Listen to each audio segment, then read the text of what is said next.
नमस्कार दोस्तों, मैं एटीएम सर आपका नालंदा यूट्यूब प्लेटफॉर्म पर हार्दिक स्वागत करता हूं। कल आपने शुरू किया था मानव भूगोल। क्या शुरू किया था? मानव भूगोल। और मानव भूगोल जो 12th क्लास में लगता है उसका पहला लेसन कर लिया था। आज पढ़ेंगे दूसरा लेसन। कौन सा? विश्व की जनसंख्या। और जनसंख्या में भी क्या? उसका वितरण, घनत्व और वृद्धि। यानी विश्व की जनसंख्या में क्या पढ़ेंगे? उसका वितरण पढ़ेंगे, घनत्व पढ़ेंगे और वृद्धि पढ़ेंगे। चलो देखते हैं।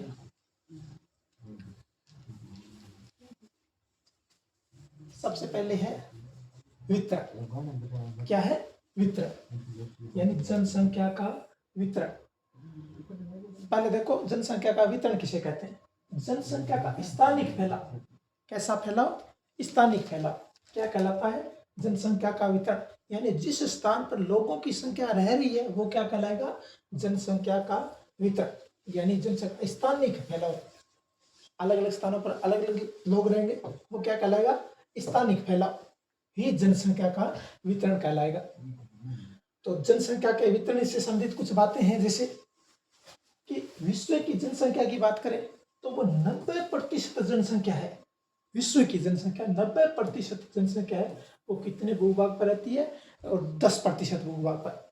90% जनसंख्या कितने भूभाग पर? 10% भूभाग पर। यानी 10 पूरे विश्व की मान लो कितनी जनसंख्या, उसका 90% भाग 10% ही भूभाग पर आता है, बाकी जगह खाली पड़ी है, भूभाग खाली पड़ा है बाकी। इसी के बाद में अगला कि विश्व के सर्वाधिक जनसंख्या वाले देश। प्रश्न आ सकता है कि विश्व में सर्वाधिक जनसंख्या वाला देश कौन सा है? एक आ सकता है या टॉप 5 आ सकता है, टॉप 10 आ सकते हैं। देखो तो विश्व के सर्वाधिक जनसंख्या वाले 10 देश। कितने देश? 10। पहला 1 नंबर पर है चीन। कौन सा? चीन। 2 नंबर पर है भारत। 3 पर है अमेरिका। 4 पर है इंडोनेशिया। 5 पर है ब्राजील। 6 पर है पाकिस्तान। 7 पर है नाइजीरिया। और 8 पर है बांग्लादेश। 9 पर है रूस और 10 पर है मेक्सिको। यानी टॉप 10 देशों में चीन, Bharat, America, Indonesia, Brazil, Pakistan, Nigeria, Bangladesh, रूस और मेक्सिको। अब कई बार प्रश्न आ जाता है कि इस टॉप 10 देशों में एशिया महाद्वीप के कितने देश शामिल है? तो एशिया महाद्वीप के कितने हैं? यानी एशिया महाद्वीप के हैं 6 देश। कितने देश शामिल है? 6। पहला तो चीन ही हो गया, दूसरा भारत हो गया, तीसरा इंडोनेशिया हो गया, चौथा पाकिस्तान हो गया और पहला, दूसरा, तीसरा, चौथा, पांचवा बांग्लादेश हो गया और छठा हो गया रूस। ये कितने देश हैं? एशिया महाद्वीप के हैं ये 6 देश जो विश्व में सर्वाधिक जनसंख्या वाले।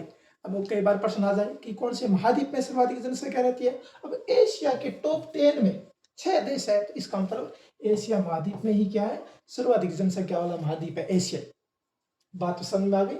जनसंख्या का वितरण जो आपने पढ़ा था, जनसंख्या का वितरण, घनत्व और वृद्धि 3 शुरुआती थे। यानी पाठ की शुरुआत में जनसंख्या वितरण, घनत्व और वृद्धि था। तो वितरण देखा है कि स्थानिक फैलाव वितरण कहलाता है। फैलाव की बात करें तो 90% जनसंख्या कितने भाग पर रहती है? 10% भाग पर। टॉप 10 देशों की बात करें तो पहला चीन, Bharat, America, Indonesia, Brazil, Pakistan, Nigeria, Bangladesh, रूस और मेक्सिको। इनमें से एशिया महाद्वीप के कितने? 6। चीन, भारत, इंडोनेशिया, पाकिस्तान, बांग्लादेश और रूस। आगे बात समझ? चलो आगे चलते हैं। आगे है जनसंख्या को यानी जो वितरण है जनसंख्या का, उस जनसंख्या के वितरण को प्रभावित करने वाले कारक। यानी उस जनसंख्या के वितरण को प्रभावित करेंगे कौन कौन कौन से कारक करेंगे? मुख्य रूप से 3 माने गए। एक तो भौगोलिक कारक। कौन सा कारक? भौगोलिक। दूसरा आर्थिक कारक और तीसरा है सामाजिक और सांस्कृतिक कारक। पहला भौगोलिक कारक, दूसरा आर्थिक कारक और तीसरा सामाजिक और सांस्कृतिक कारक। यानी धार्मिक संबंधित कोई हो सकती है, आर्थिक कोई नगरीय वगैरह हो सकता है, खनिज वगैरह, और भौगोलिक कारक जैसे स्थलाकृतियां कैसी है, कौन कौन सी स्थलाकृतियों पर कौन ज्यादा रहेंगे, कौन सी स्थलाकृतियों पर कम रहेंगे, ये यानी जनसंख्या के वितरण को प्रभावित करने वाले कारक मुख्य रूप से 3 बताएंगे। नंबर 1 भौगोलिक, नंबर 2 आर्थिक, नंबर 3 सामाजिक और सांस्कृतिक। पहला देखते हैं अपने भौगोलिक कारक। भौगोलिक कारक बोल दो या प्राकृतिक कारक बोल दो, एक ही बात। इसको बोल सकते हैं भौगोलिक कारक। क्या बोल सकते हैं? भौगोलिक कारक बोल दो या प्राकृतिक कारक बोल दो, एक ही बात है। तो पहला है उच्चावच। अब उच्चावच से नाम से पता चल रहा है जगह ऊंची नीची होना। जैसे अब स्थलाकृतियां में ऊंची नीची क्या, कहीं पर पर्वत हो सकता है, कहीं पर मैदान हो सकता है, कहीं पर पठार हो सकता है, कहीं पर समुद्र हो सकता है। उच्चावच यानी जैसे पर्वतीय क्षेत्र रहने के लायक नहीं होते, पठारी क्षेत्र भी नहीं रहते, ऊबड़ खाबड़ प्रदेश जैसे पर्वतीय, पठारी, ऊबड़ खाबड़ प्रदेशों में कम लोग रहते हैं। क्यों? पूर्ण रूप से संसाधन नहीं मिलेंगे, सही रूप से खेती नहीं होगी। पर्वतीय, पठारी और ऊबड़ खाबड़ क्षेत्रों में लोग क्या रहते हैं? कम। इनके अलावा जैसे मैदानी भाग आता, जबकि मैदानी क्षेत्रों में लोग निवास अधिक करते हैं। क्यों? वहां पर सारी सुविधाएं मिल सकती है। जैसे ज्यादातर लोग क्या करते हैं? कृषि कार्य। और कृषि कार्य कहाँ होता है? ना तो पठारी भाग में होगा, ना मैदान पर्वतीय क्षेत्रों में होगा, ना ही ऊबड़ खाबड़ वाले भागों में। कहाँ होगा? मैदानी क्षेत्रों में होगा। और देखो, क्योंकि इन क्षेत्रों में भूमि उर्वरक होती है, उर्वरक मतलब उपजाऊ होती है, और यहाँ पर कृषि की जाती है। क्या की जाती है? कृषि की जाती है। यही कारण है कि नदी घाटियां, जैसे भारत की बात करें, गंगा, ब्रह्मपुत्र, अवांगो चीन की आदि घाटियों में अधिक घनी बसी हुई है, यानी जहां पर ज्यादा जनसंख्या बसी हुई है। गंगा, ब्रह्मपुत्र तो नदियां कहाँ की? भारत की। और अवांगो कहाँ की? चीन की नदी। यहाँ पर सर्वाधिक जनसंख्या क्यों बसती है? क्योंकि ये मैदानी भाग में मतलब बहती है, और वहां पर क्या सबसे अच्छी सुविधा क्या है? कृषि की जाती है। क्या की जाती है? कृषि। अगला है देखो जलवायु। अब जलवायु से पता चलता है, जलवायु तो गर्म हो सकती है या ठंडी हो सकती है। तो जहां पर ज्यादा गर्मी होगी वहां पर भी लोग रहना पसंद नहीं करेंगे, और जहां पर ज्यादा क्या होगी? ठंड होगी, वहां पर भी लोग रहना पसंद नहीं करेंगे। जैसे जलवायु में देख लेते हैं कि अत्यधिक गर्म यानी गर्म से भी ज्यादा गर्म, अत्यधिक गर्म, अत्यधिक ठंडे यानी ठंडे से भी अत्यधिक ठंडे, जैसे बर्फ जमीन हो। अत्यधिक गर्म और अत्यधिक ठंडे भागों में कम लोग रहते हैं, यानी कम जनसंख्या निवास करती है। ये विरल जनसंख्या वाले क्षेत्र, विरल का मतलब कम जनसंख्या वाले क्षेत्र है। जैसे मरुस्थल में सबसे ज्यादा गर्मी पड़ती है, तो इसका मतलब यहाँ पर लोग कम रहना पसंद करेंगे। दूसरा है पहाड़ी क्षेत्र, पहाड़ी क्षेत्र में भी कम। और मानसून क्षेत्रों में अधिक जनसंख्या निवास करती है, जैसे एशिया देश में, यानी जहां पर मानसून मतलब मानसून वाला क्षेत्र कौन सा? जो कृषि कार्य से संबंधित है। वहां पर लोग क्या रहेंगे? ज्यादा निवास करेंगे। क्या करेंगे? ज्यादा निवास करेंगे। अगला है मृदा। अब मृदा की वही बात आ गई। मृदा किससे संबंधित? कृषि से संबंधित। जहां पर उपजाऊ मिट्टी होगी वहां पर ज्यादा लोग निवास करेंगे, जहां पर मिट्टी उपजाऊ नहीं होगी वहां पर कम लोग निवास करेंगे। देखिए, जनसंख्या के वितरण पर मृदा की उर्वरा मतलब उपजाऊ शक्ति का बहुत बड़ा प्रभाव है। यानी जहां पर उपजाऊ मिट्टी ज्यादा होगी वहां पर क्या होगा?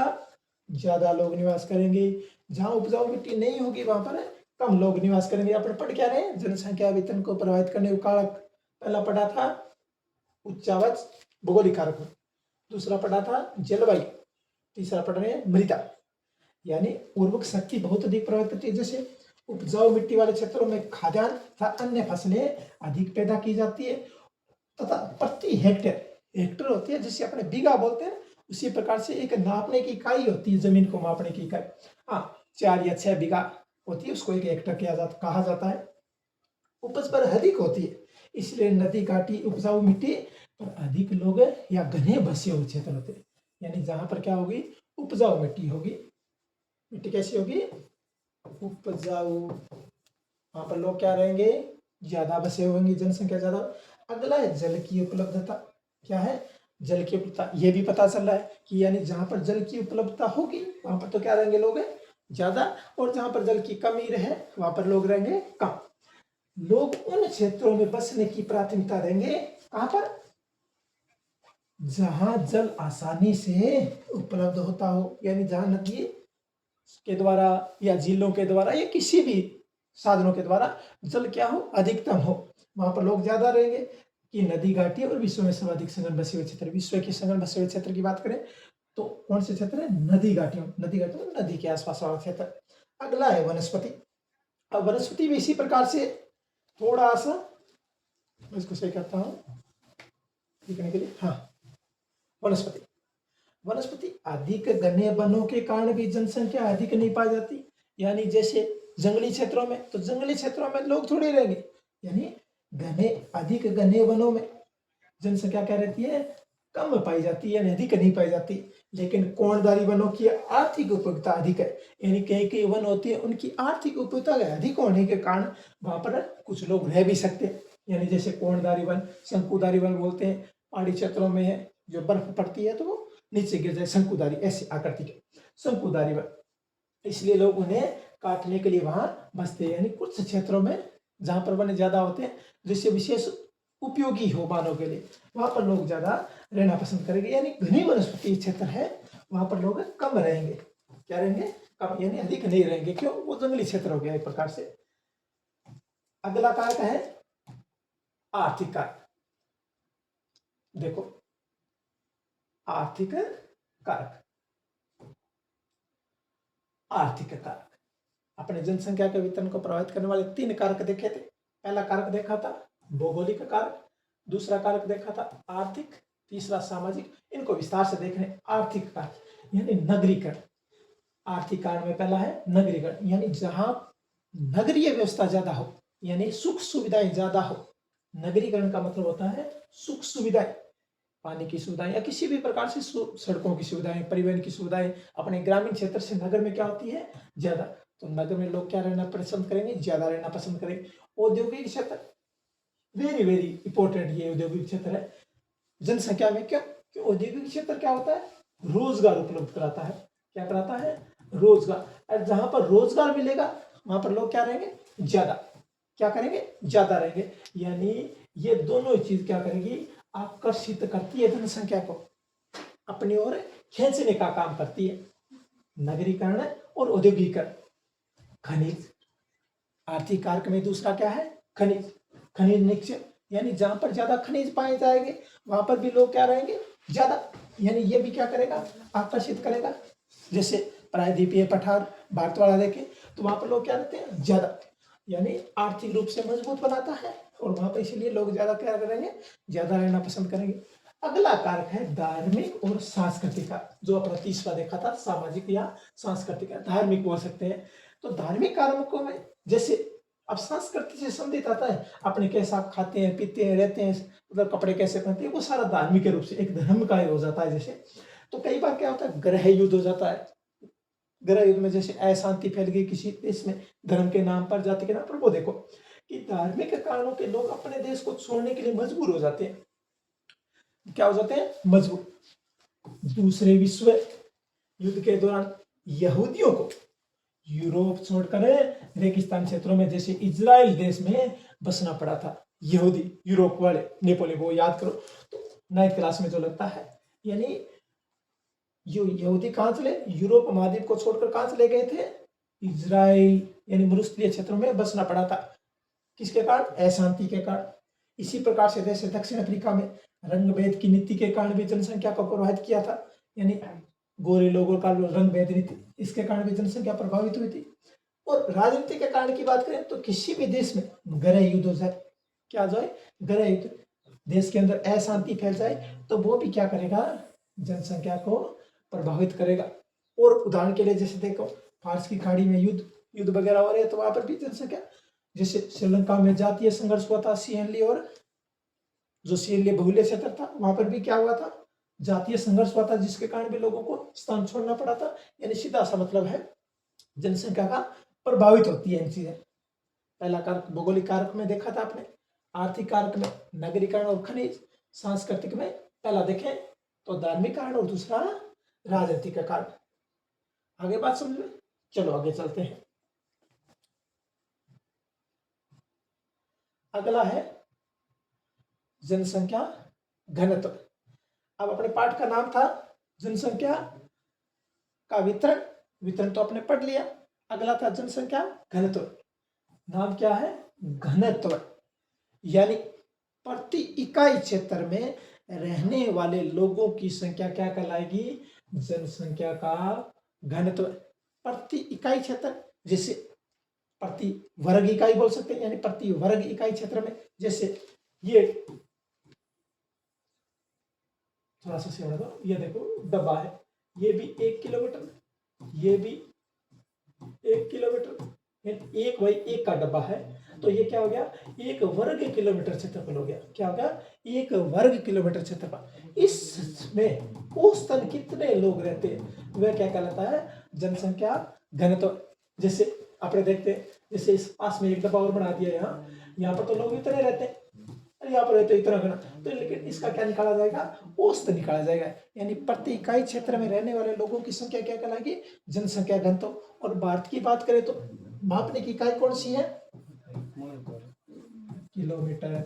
यानी किलोमीटर में ही मापा जाता है। भारत की क्षेत्रफल की बात करें, लगभग सभी देशों में यही है, किलोमीटर। प्रति वर्ग किलोमीटर में रहने वाले लोगों की संख्या जनसंख्या घनत्व कहलाती है। सबसे इंपॉर्टेंट बात बनती है इनका सूत्र। जनसंख्या घनत्व का सूत्र क्या है? जनसंख्या के बट्टे में क्षेत्रफल। अब याद नहीं रखना, ये ऑटोमेटिक याद होता है। जनसंख्या क्या रहती है? क्षेत्रफल रहती है। जो क्षेत्र होता है, धरातल होता है, उस पर ही क्या रहती है? जनसंख्या। यानी नीचे क्षेत्रफल और ऊपर है जनसंख्या। जनसंख्या घनत्व किसे कहेंगे? प्रति इकाई क्षेत्र में रहने वाले लोगों की संख्या जनसंख्या घनत्व है। घनत्व का सूत्र जनसंख्या बटे क्षेत्रफल। आगे बात समझ में। अब अगला है जनसंख्या वृद्धि। क्या है? जनसंख्या वृद्धि। जनसंख्या वृद्धि किसे कहेंगे? तो निश्चित समय अंतराल हो और निश्चित ही क्या हो? जगह। निश्चित समय अंतराल हो और निश्चित ही जगह हो, उसमें जनसंख्या में जो भी परिवर्तन होता है, जो भी क्या होता है? परिवर्तन। अब गौर करना थोड़ा सा, किसी क्षेत्र विशेष में और निश्चित समय अवधि में। जैसे ये अपना कोई क्षेत्र है, यहाँ पर 1951 में मान लो लोग रहते थे 10,000। क्या रहते थे? 10,000। और यहाँ पर जैसे 1961 की बात करें तो इसी क्षेत्र में लोग रहने लगे 15,000। यहाँ 10,000 थे, यहाँ कितने हो गए? 15,000। तो ये क्या कहलाती है? जनसंख्या वृद्धि। अब थोड़ी सी गौर करना कि 1971 कोई कारणवश हो गया और यहाँ पर जनसंख्या कितनी हो गई? 14,000। कितनी हो गई? 14,000। अब गौर करना कि सर यहां से 10 से क्या हुई? 15 हुई, तो क्या हुआ? आपने बोला क्या? वृद्धि। हाँ, वृद्धि। अब क्या हो गई? 15 से 14, तो भी यहाँ पर क्या हो रही है? वृद्धि ही हो रही है। ध्यान रखना, क्या हो रही है? वृद्धि ही हो रही है। लेकिन वृद्धि दो प्रकार की होती है। यहाँ तो कौन सी वृद्धि हुई? सकारात्मक। कौन सी हुई? सकारात्मक। यहाँ होती है नकारात्मक। कैसी होती है? नकारात्मक वृद्धि। यहाँ कैसी वृद्धि हुई? वृद्धि तो हुई, लेकिन कैसी? नकारात्मक वृद्धि। यहाँ भी वृद्धि हुई, कैसी हुई? सकारात्मक। यानी जनसंख्या का बढ़ना, वृद्धि तो हुई लेकिन सकारात्मक वृद्धि, और घटना भी वृद्धि हुई, लेकिन कैसी वृद्धि? नकारात्मक वृद्धि। तो जनसंख्या वृद्धि को भी प्रभावित करते हैं कारक। यानी जनसंख्या में वृद्धि होती है, यानी कम हो रही है कि ज्यादा हो रही है, इसको भी प्रभावित करने वाले कारक कितने? 3। एक तो जन्म, मृत्यु और प्रवास। लेकिन कई बार प्रश्न पूछ लिया जाता है कि जनसंख्या वृद्धि को प्रभावित करने वाले प्राकृतिक कारक कौन से? कौन से कारक? प्राकृतिक कारक कौन से? एक मानवीकृत कारक कौन सा? इन मानव द्वारा कारक कौन सा? किसको प्रभावित करने वाले? जनसंख्या की वृद्धि को। जनसंख्या के वितरण वाला नहीं, यानी जनसंख्या वाला नहीं, जनसंख्या की वृद्धि को प्रभावित करने वाला प्राकृतिक कारक कौन सा? तो ये जो ऊपर वाले दो दिख रहे हैं, एक तो जन्म और मृत्यु, ये क्या है? प्राकृतिक कारक है।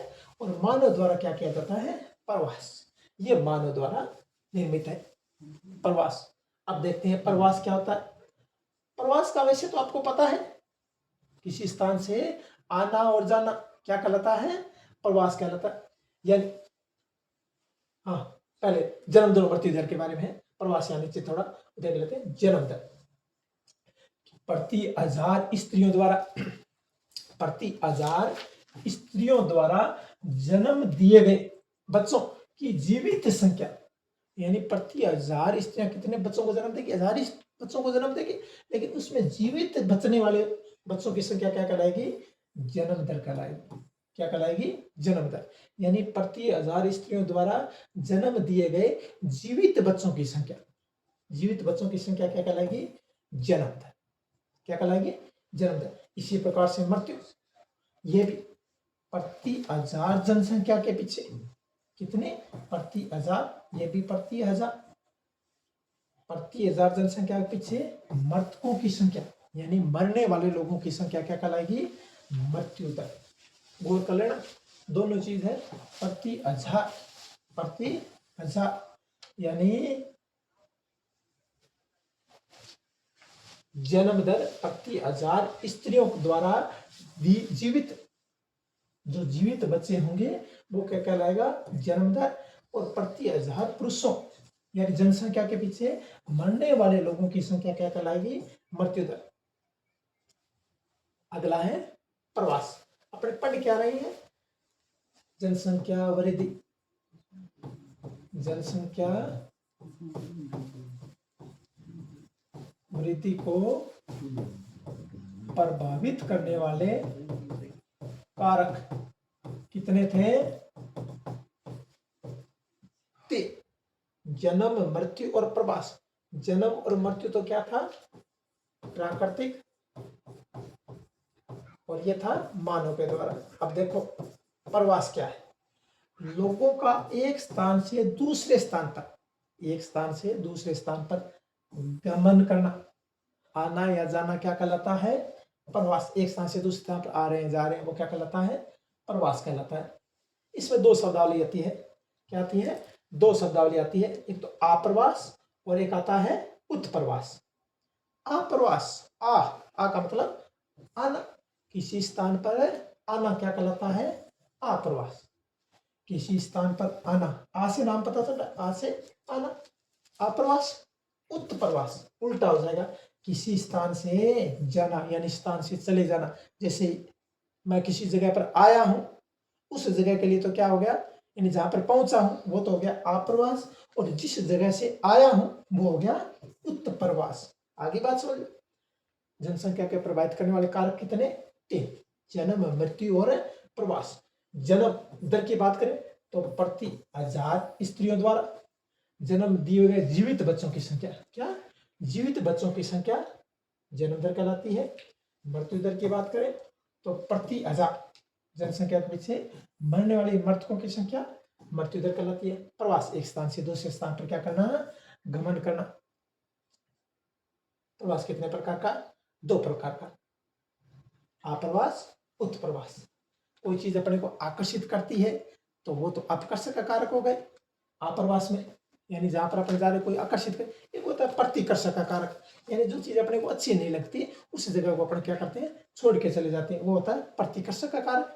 और एक होता है आकर्षक का कारक, यानी अपने को क्या करता है? आकर्षित करता है, उसके कारण क्या होता है? आप्रवास। और अपकर्षण का कारण होता है उत्प्रवास।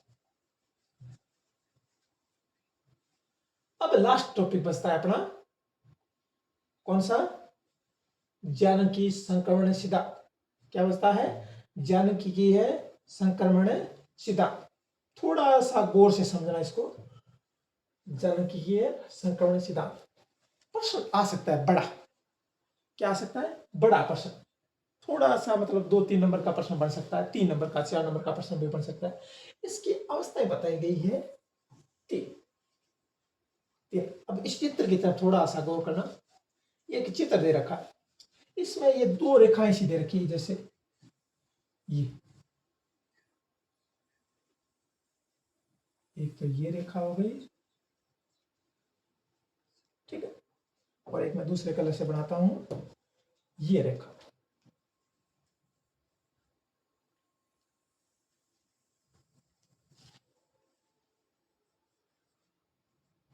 ठीक है, अब गौर कर लेना, इन रेखाओं को ध्यान से देखना।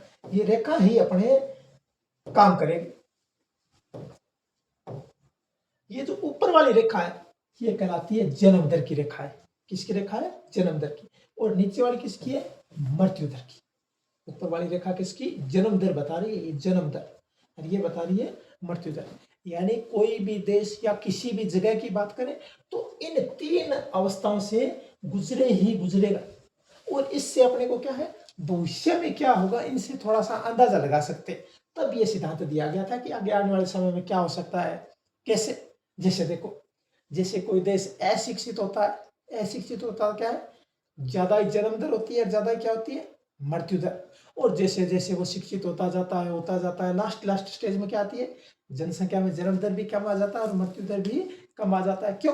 क्योंकि वो शिक्षित हो जाता है और शिक्षा के साथ में मूलभूत सुविधाएं उपलब्ध हो जाती है, जैसे स्वास्थ्य की सुविधाएं जो मृत्यु दर को कम कर देती है, और शिक्षा के क्षेत्र में जो क्या करती है, जन्म दर को कम कर देती है। तो थोड़ा सा देखो, प्रथम अवस्था, कौन सी अवस्था? प्रथम अवस्था। प्रथम अवस्था में इस चित्र में देखना, जैसे ये 15 देखा है, यहाँ पर देखा है 35, और करोड़ में मान सकते हो, अरबों मान सकते हो, किसी भी आंकड़े में मान सकते हो। थोड़ा सा गौर करो कि यहाँ पर तो क्या है, 15 35 के बराबर है, यानी उच्च जन्म दर है और उच्च मृत्यु दर, यानी अशिक्षित रूप में है कोई भी क्षेत्र या देश, क्या है, अशिक्षित है, यानी जन्म दर भी उच्च, जन्म दर भी उच्च, मृत्यु दर भी उच्च, दोनों ही उच्च, मृत्यु दर भी उच्च और जन्म दर भी उच्च। कहां पर? पहले वाली अवस्था में। पहले वाला अवस्था में अशिक्षित है, जन्म दर भी उच्च है और मृत्यु दर भी उच्च है। और जैसे दूसरी अवस्था होती है, हाँ, पहली अवस्था का प्रश्न ये भी आ सकता है कि कौन सा देश शामिल है, तो बांग्लादेश। कौन सा? बांग्लादेश, जो आदिवासी क्षेत्र है वो ऐसी प्रथम अवस्था में शामिल है। दूसरा है सेकेंड अवस्था। सेकेंड अवस्था क्या कि जन्म मृत्यु दर तो तेजी से कम हुई, लेकिन जन्म दर है धीरे धीरे कम हो रही है। जन्म दर क्या हो रही है? धीरे धीरे कम हो रही है। इससे ये दूसरी अवस्था हो गई। इसमें जनसंख्या की वृद्धि तेजी से हो रही थी, इसमें जनसंख्या धीरे धीरे घटनी शुरू हो गई। क्या हो गई? घटनी शुरू हो गई। और दूसरी अवस्था में कौन कौन से देश? पेरू, श्रीलंका और केन्या देश शामिल है। पेरू, श्रीलंका और केन्या देश शामिल है। अब आती है तीसरी और अंतिम अवस्था, यानी जहां पर देश क्या हो जाता है, विकसित देश की श्रेणी में आ जाता है। कौन सी श्रेणी में? विकसित श्रेणी में। निम्न ही मृत्यु दर और निम्न ही जन्म दर, जन्म दर भी निम्न और मृत्यु दर भी निम्न, यानी कम। यहां पर कौन सा देश था जो विकसित नहीं था? अविकसित, पूर्णतः अविकसित। जैसे बांग्लादेश, इसके आदिवासी क्षेत्र। आदिवासी क्षेत्र क्या होता है? किसी भी क्षेत्र, किसी भी देश का देख लो, अशिक्षित होता है। इसमें कुछ विकासशील देश आ गए और इसमें क्या होते हैं? पूर्णतः विकसित देश, जैसे कनाडा, जापान और संयुक्त राज्य अमेरिका। ये विकसित देश है। कौन से देश है? विकसित देश, यानी इस अवस्था में है। और ये स्टेज जैसे ही फिर ये स्टेज वापस शुरू हो जाएगी। यहाँ पर कौन सा देश? अविकसित, यहाँ पर विकासशील और अंतिम अवस्था में विकसित देश। तो आगे बात समझ में? अपने पढ़ा इस पाठ में जनसंख्या का वितरण, दूसरा टॉपिक पढ़ा घनत्व, तीसरा पढ़ा वृद्धि और अंतिम पढ़ा है संक्रमण सिद्धांत। किससे संबंधित है? जनसंख्या से। अब गौर करना थोड़ा सा। वितरण, स्थानिक फैलाव को वितरण कहते हैं। प्रति इकाई क्षेत्र में रहने वाले लोगों की संख्या जनसंख्या घनत्व कहलाती है। और वृद्धि, जनसंख्या में जो भी परिवर्तन आता है, प्रति वर्ष आ सकता है, निश्चित समय अवधि, निश्चित क्षेत्र में परिवर्तन आना। क्या आना? परिवर्तन आना। थोड़ी सी गौर करना, लास्ट में उसी स्लाइड पर थोड़ा सा वापस ले चलता हूं, थोड़ा गौर करो। यानी जनसंख्या, यह प्रश्न बढ़िया बनता है जनसंख्या वृद्धि वाला, क्यों ज्यादातर कंफ्यूज कर देता है। अपने सोचते हैं कि जनसंख्या का बढ़ना ही वृद्धि कहलाता है। जनसंख्या का बढ़ना वृद्धि नहीं है। क्या? जनसंख्या का बढ़ना ही वृद्धि नहीं है। जनसंख्या में परिवर्तन आना। क्या आना? परिवर्तन होना। और परिवर्तन कैसे हो सकता है? जनसंख्या का कम होना भी हो सकता है और ज्यादा होना भी हो सकता है। वो क्या कहलाता है? जनसंख्या वृद्धि। कम होगी तो क्या होगी? नकारात्मक वृद्धि, और ज्यादा होगी तो सकारात्मक वृद्धि। जिससे एक शब्दावली है, किससे संबंधित है? जनसंख्या के वितरण से संबंधित। एशिया में, एशिया के लिए एक शब्दावली है जो जॉर्ज बी क्रेसी के द्वारा दी गई थी। किसके द्वारा? जॉर्ज बी क्रेसी के द्वारा। ये भी शब्दावली पूछ सकते हैं अपने प्रश्न में।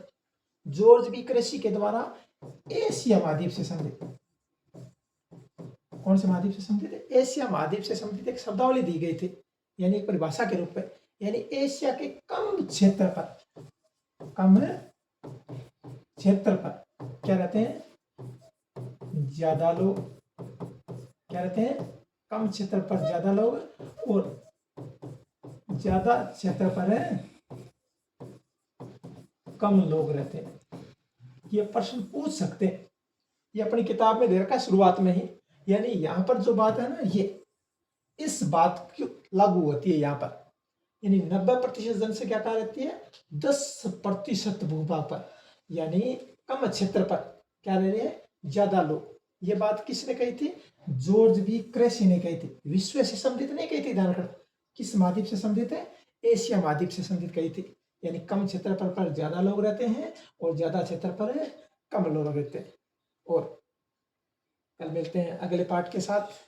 जय हिंद, जय भारत।